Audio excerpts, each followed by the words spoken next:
If you've got a blinking airbag light on the dashboard, here is what you can do to troubleshoot it. Step 1. Use a good diagnostic scanner capable of reading airbag error codes. Keep in mind, not all of the scanners can read airbag lights. We are going to be using this blue driver scanner. The link for the scanner will be down in the description area below if you're interested.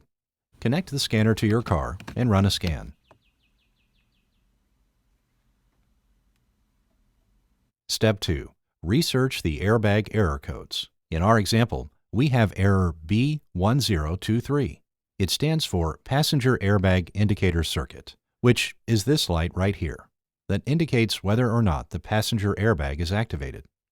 The Blue Driver app also provides most frequently reported fixes to this problem, which is really helpful. Step 3. Try to erase the error code.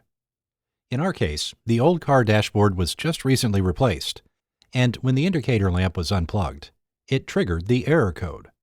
All we had to do was erase the airbag error code using the Blue Drive app, and it never came back.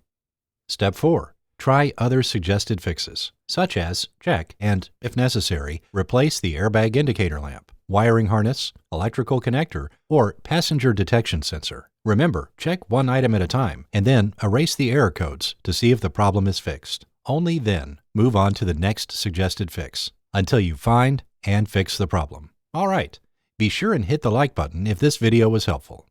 Thank you for watching.